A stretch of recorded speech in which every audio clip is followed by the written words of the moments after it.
Finally, you're finally gonna learn the spinning hook kick or the wheel kick. It's one of the most beautiful kicks ever invented.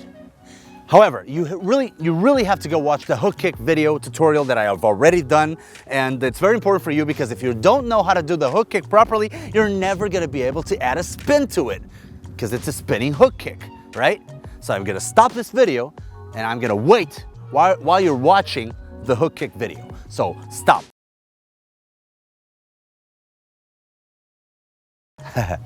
Psych. Give me the sneaker, bro.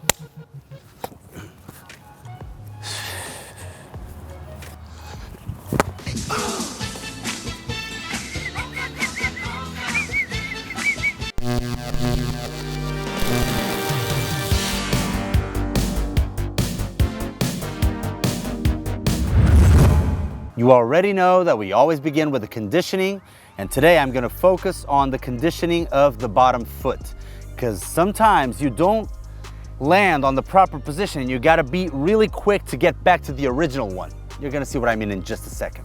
However, do watch the hook kick tutorial video because I gave you already the conditioning skills you need in order to get that beautiful kick. So first thing for the foot conditioning you should do is get a line. It doesn't have to be very straight, obviously. It doesn't have to be fancy. What you're gonna do is you're gonna, on one foot, gonna jump from one side to the other using the ball of the foot. So like this, 1, 2, 3, 4, 5, okay, like this, okay? Get those plyometrics / balance drills with small hops, which is gonna be very important for you when you're fighting and doing the wheel kick. Like this, pa, pa, pa. Next one, you're gonna start with your foot pointing forward, and then you're gonna go to 90-degree angle. It's a little bit tough, but the idea is to go and come back, go and come back. Something like this, like 1 and 2. See how I'm twerking my hip as well? And then from here to the inside and coming back, like this. 1, 2, 3, 4, 5, 6, 7.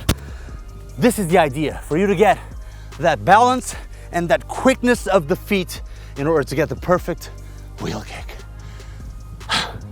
Now let's learn how to do the proper technique for the wheel kick. One of the major mistakes I see people doing when they're trying to learn the wheel kick is skipping the first few steps, and they start the kick too early. So their kick is like a bulldozer done in the wrong direction. So this is my target and I do something like this, and I'm all wide open, and then so let me show you how not to do this. So let's say my target's over here and I'm in a regular fighting stance. Left foot forward, and I'm gonna lift my heel on the other foot. I'm gonna be in a fighting stance. The first thing I should do is pivot the feet to turn around like this. So heel up on the back foot, I'm gonna switch. Heel up on the front foot and heel down on the back foot. So from here, woo, again, woo. And from here, you're gonna turn your hips and you're gonna look at your target like this. 1, and look at the target. Look at where you'll kick. So from the front, you're my target. I'm gonna be here and I'm gonna switch, boom, and pivot the feet. Once again, switch, pivot the feet, and I'm watching. From here, my left leg, which has its heel high, my left foot, which has its heel high, is gonna take over the body weight and lift my right leg to kick. Very simple. So from here, 1, and lift.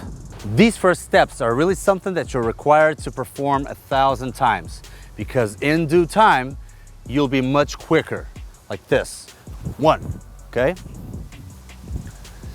1, and from here, the kick will go. But once you learn how to do it slowly, it's gonna be much easier to turn on the gas and the turbo. And now, as you probably found out already, we're in a perfect position to do the hook kick. So remember the rule of the 45 to the 45-degree angles. I'm gonna extend my leg at 45 degrees and I'm gonna slap across. He's gonna get bitch slapped across, and then I'm gonna either recoil or keep going. What matters is that he gets hit. So here, high up, 1, sweep across, recoil, and come back. So getting it all together, from a fighting stance, pivot the feet, look at your opponent.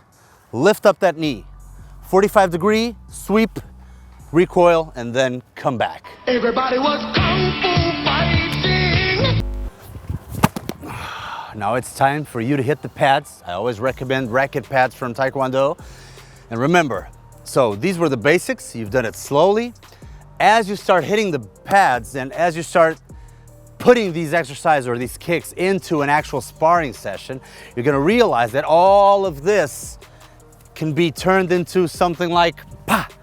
Okay, you're gonna start, and that's why I was giving you those conditioning drills in the beginning, because your feet will have to be very quick at doing the whole movement. So once you really master the basics, you're gonna start playing around with the footwork and how you can implement the kick in a real sparring session. But remember, always train both legs, and above all else, have fun.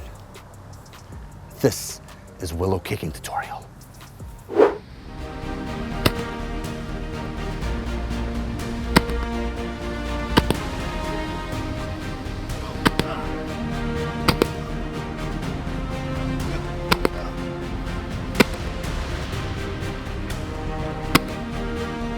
Physical ability to perform. So first and foremost, the flexibility. You gotta be flexible in order to be able to go as high as you can. What if you're fighting a 6'5" person? For that, you already know that I have a flexibility routine